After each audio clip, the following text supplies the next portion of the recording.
ये कोई किला नहीं, बल्कि एक चलता फिरता मौत का जाल था। महाराष्ट्र का वो दुर्ग जहाँ का रास्ता ऊपर नहीं, सीधे नरक की ओर जाता था।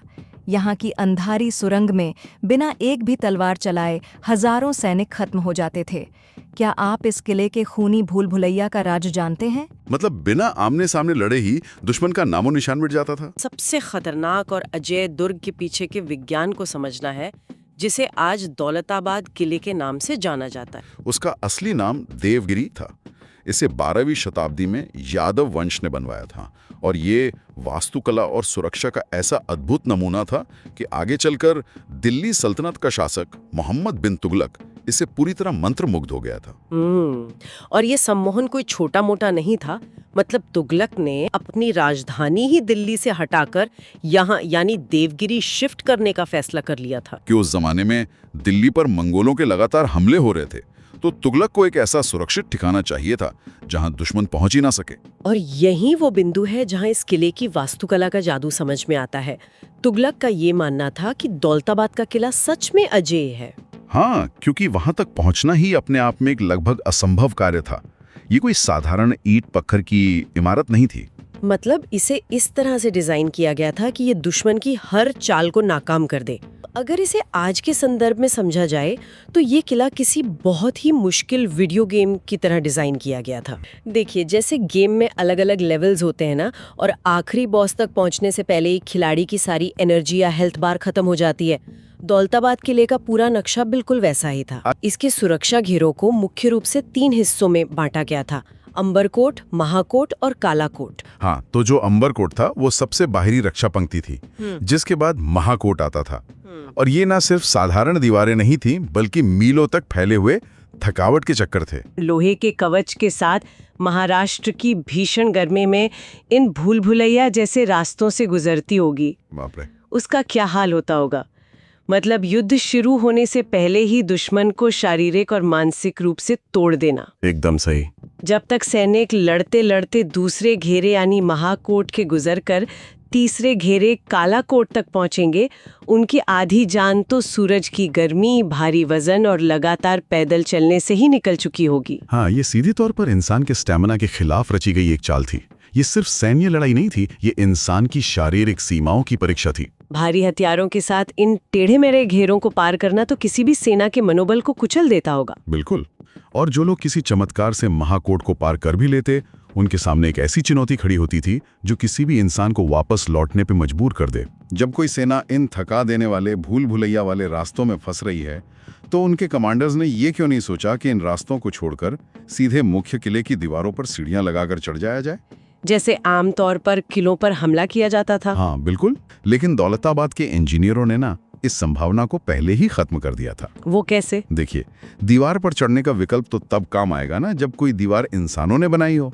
इस किले की सबसे बड़ी सुरक्षा कोई ईंट या पत्थर की दीवार थी ही नहीं। अरे, तो क्या उन्होंने पूरी की पूरी पहाड़ी को ही हथियार में बदल दिया था? एक तरह से हाँ।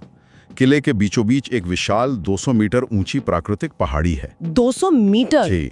और उस समय के कारीगरों ने इस पहाड़ी के निचले हिस्से को लगभग 50 मीटर तक बिल्कुल सीधा और चिकना काट दिया था। ये एक एकदम सपाट वर्टिकल दीवार बन गई थी, जिसपे कोई दरार या पकड़ने की जगह नहीं छोड़ी गई थी।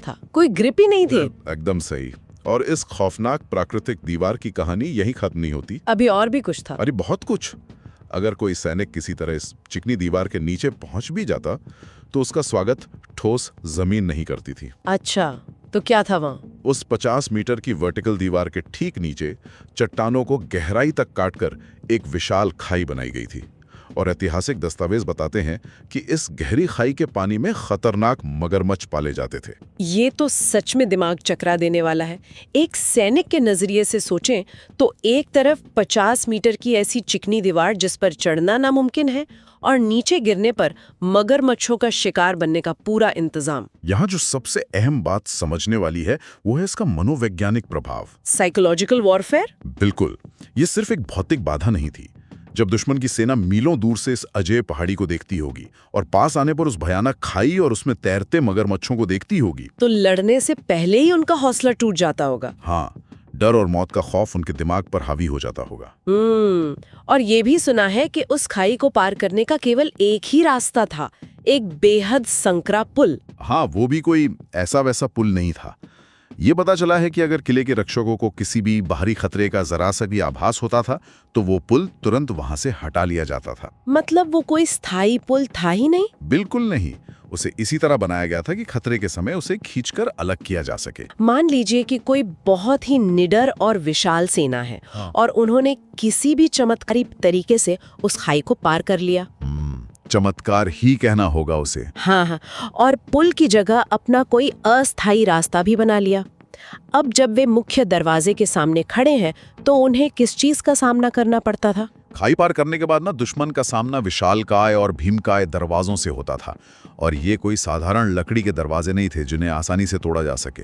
इन दरवाजों पर लोहे के बहुत बड़े, मोटे और बेहद नुकीले कील जड़े होते थे। अक्सर सेनाएं हाथियों को दौड़ाकर दरवाजों पर टक्कर मारती थीं। लेकिन दौलताबाद के दरवाजों पे लगे वे लोहे के कील न उन हाथियों के लिए एकदम एंटी टैंक बैरियर्स का काम करते थे।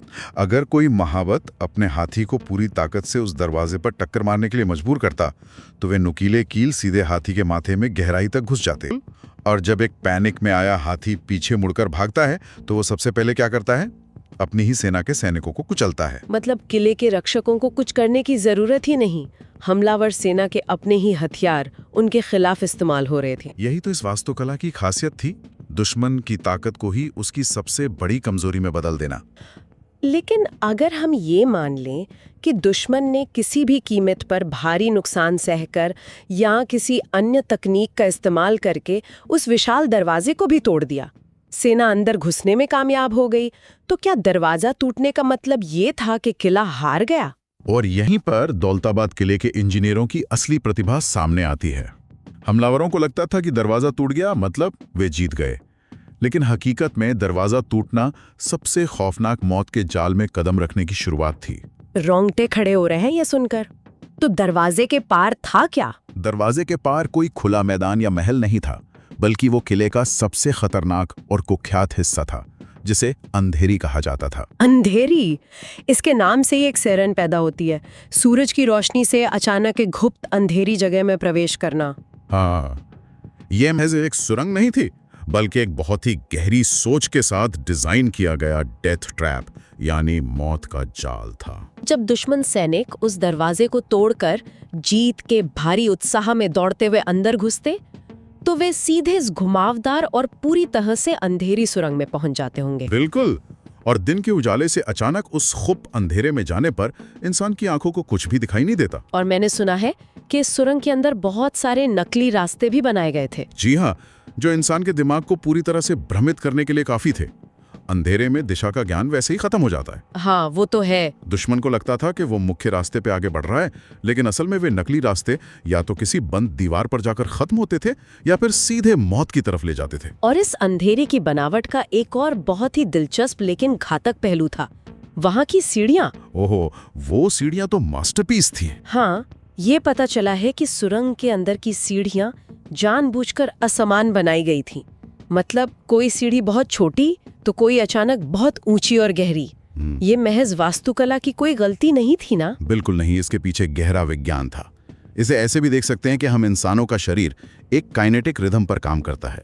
Kinetic rhythm? हाँ, मतलब जब हम सीढ़ियां चढ़ते हैं तो हमारा दिमाग एक लय बना लेता है कि अगली सीढ़ी कहाँ होगी, लेकिन जब अंधेरे में वो लय टूटती है तो इंसान का संतुलन बिगड़ना तय है। और सामरिक दृष्टि से ये एक बहुत बड़ा फायदा था। बहुत बड़ा। जब अंधेरे में आगे बढ़ रहा कोई सैनिक अचानक उम्मीद से ज्यादा गहरी सीढ़ी पर पैर रखता होगा तो वो मुंह के बल गिरता होगा। अब जरा कल्पना कीजिए, उस सैनिक के ठीक पीछे सैकड़ों सैनिक दौड़ रहे हैं। हाँ, एक के गिरने से पीछे वाले भी उस पर गिरते होंगे, जिससे एक भयानक भगदड़ मच जाती होगी। इस बॉटलनेक या रुकावट की वजह से बाहर खड़ी हजारों की सेना का आकार कोई मायने ही नहीं रखता, क्योंकि अंदर तो रास्ता ही ब्लॉक हो गया है।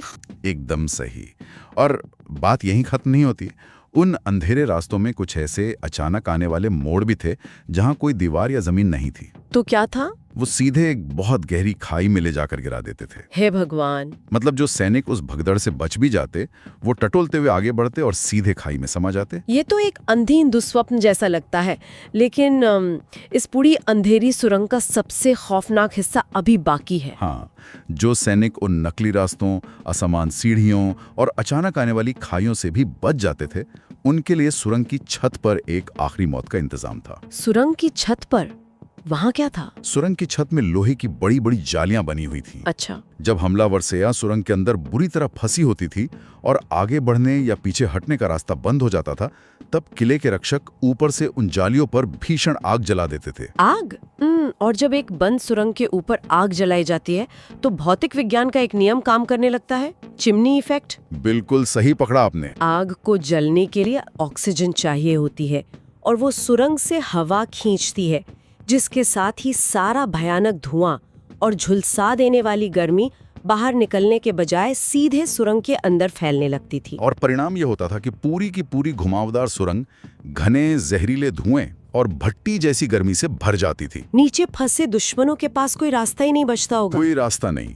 वे बिना एक भी तलवार का वार किए, बिना किसी सैनिक से आमने सामने लड़े, महज दम घुटने और गर्मी से तड़प तड़प कर वहीं खत्म हो जाते थे। बिना हथियार उठाए एक पूरी की पूरी सेना को राख में बदल देना, ये कोई सामान्य सैन्य रणनीति नहीं थी। और न इस अंधेरी के पूरे घुमावदार या जिगजैग डिजाइन का एक और फायदा ये था कि अगर कोई हाथी दरवाजा तोड़कर किसी तरह अंदर आ भी जाए तो वो उन संकरे और टेढ़े मेढ़े रास्तों पर अपनी रफ्तार नहीं पकड़ सकता था। हाँ, हाथी जैसी विशाल चीज वहां क्या ही कर पाएगी। वो बस एक जगह फंसकर रह जाता और ऊपर से हमला करना बहुत आसान हो जाता। इस पूरे डिजाइन को देखकर ये स्पष्ट हो जाता है कि ये केवल एक रिहायशी किला नहीं था, ये एक बेहद ठंडे दिमाग से बनाया गया शिकार का जाल था। शिकार का जाल बिल्कुल सही शब्द है। हर एक मोड़, हर एक दीवार को इस तरह से बनाया गया था कि वो दुश्मन की हर एक गलती का फायदा उठा सके। ये सब सुनकर ना एक सवाल और उठता है। क्या?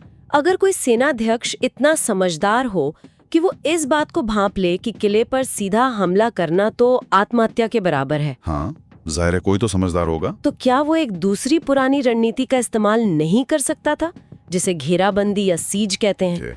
लेकिन दौलताबाद के निर्माताओं ने ना इस खतरे को भी बहुत पहले भांप लिया था।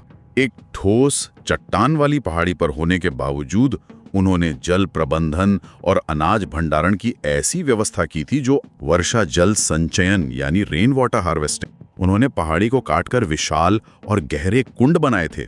जब भी बारिश होती तो सारा पानी बहकर इन गहरे चट्टानी कुंडों में जमा हो जाता। और सिर्फ पानी ही नहीं, अनाज को लंबे समय तक सुरक्षित रखने के लिए विशाल गोदाम भी बनाए गए थे। इसका सीधा सा मतलब ये था कि अगर कोई दुश्मन बाहर से किले को घेर कर बैठ जाए, तभी अंदर के लोग महीनों तक या शायद सालों तक भी सुरक्षित और जीवित रह सकते थे।